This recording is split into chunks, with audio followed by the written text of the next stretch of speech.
Hello అండి అందరికీ. అందరెలా ఉన్నారు? బాగున్నారా? అందరూ ఏం జేస్తున్నారు?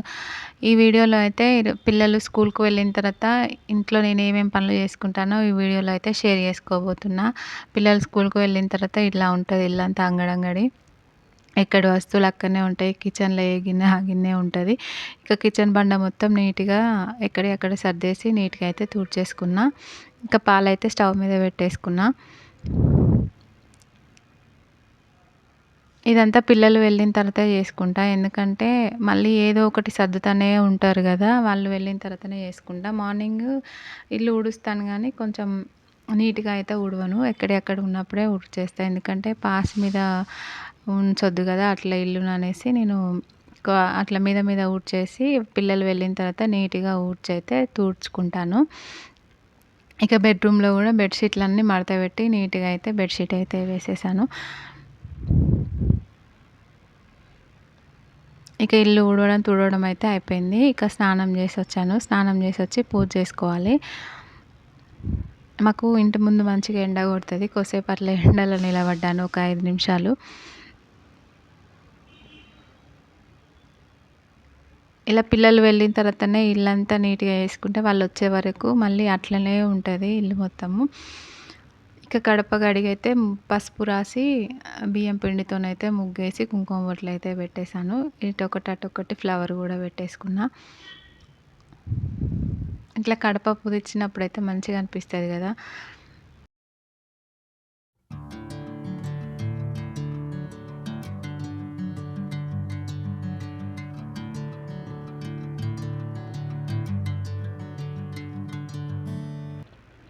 వీడియో నచ్చితే మాత్రం ప్లీజ్ సబ్స్క్రైబ్ చేసుకొని సపోర్ట్ అయితే చేయండి.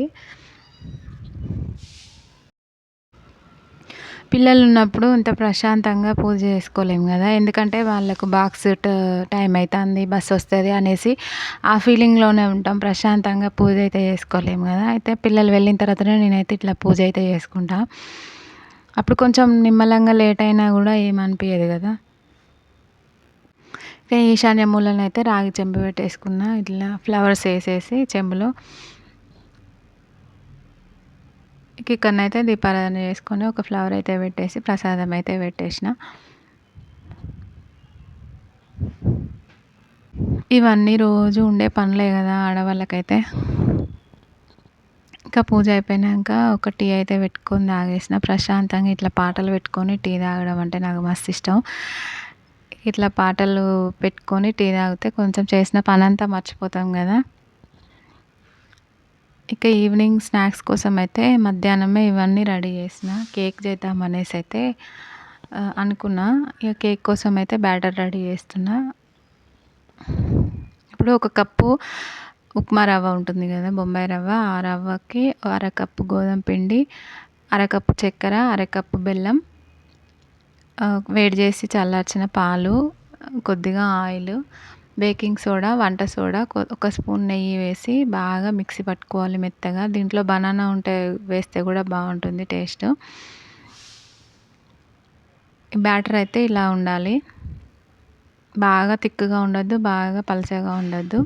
ఇప్పుడు కేక్ టిన్‌కి కొద్దిగా ఆయిల్ అయినా, నెయ్యి అయినా రాసుకొని పిండి వేసుకొని డస్టింగ్ చేసుకోండి. బటర్ పేపర్ ఉంటే వేసుకోవచ్చు. కానీ నా దగ్గర లేదు.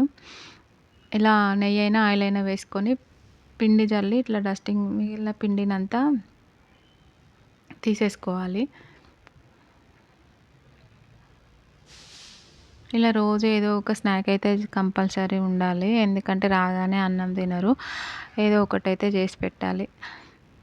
ఇక మనం మిక్సీ పట్టుకున్న బ్యాటర్‌నైతే దీంట్లో వేసుకొని ఇట్లా ట్యాప్ చేసుకోవాలి. మూల మూలలకు మంచిగా పోతుందన్నట్టు స్ప్రెడ్ అవుతుంది. ఇక పైనైతే చాక్లెట్స్ ఉంటాయి. ఇట్లా స్ప్రింకిల్ చేసిన. ఇక స్టవ్ ఆన్ చేసుకొని ఒక వెడల్పు గిన్నె పెట్టుకొని దాంట్లో నా దగ్గర ఇసుక ఉంది.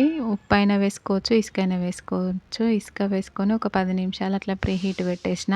ఇప్పుడు చిన్న స్టాండ్ లాంటిది ఇట్లాంటిది పెట్టేసుకొని ఇప్పుడు కేక్ మౌల్ ఉంటుంది కదా! దాన్ని స్టాండ్ మీద పెట్టేసుకొని దాని మీద లిడ్ కవర్ చేసి మళ్ళీ దానిపైన కూడా మూత పెట్టేసుకొని ఒక 30-40 మినిట్స్ అయితే బేక్ చేసుకోవాలి. 30-40 మినిట్స్ అయినంక పూర్తిగా చల్లారినాకనే ఇందులో నుంచి వచ్చేస్తది. నేను కొద్దిగా వేడున్నప్పుడే తీసిన. నాకు కొంచెం అంటుకపోయింది గిన్నెకి. ఇంకా దీనిపైన ఏదైనా సిరప్ ఉన్నా, చాక్లెట్ సిరప్ ఉన్నా గూడా వేసుకోవచ్చు. ఇలా ఇంట్లోనే ఈజీగా కేక్ అయితే రెడీ చేసిన. బయట కొనే కంటే బెటరే అనిపిస్తది నాకైతే ఇంట్లో చేసినవి. మేమొకసారి కేక్ తీసుకుంటే దాంట్లో కాక్రోచ్ ఎళ్ళింది. అప్పటినుంచి ఇగ కేక్ తీసుకురావడం బంద్ జేసినాము. ఇట్లా కొంచెం టేస్ట్ తక్కువైనా గూడా ఇంట్లో చేసుకున్నదైతే బావుంటది గదా! అనేసైతే ఇంట్లోనే చేసిన. ఇంకొకసారి మంచిగా ట్రై జేయాలి. వీడియో నచ్చితే ప్లీజ్ సబ్స్క్రైబ్ చేసుకోండి.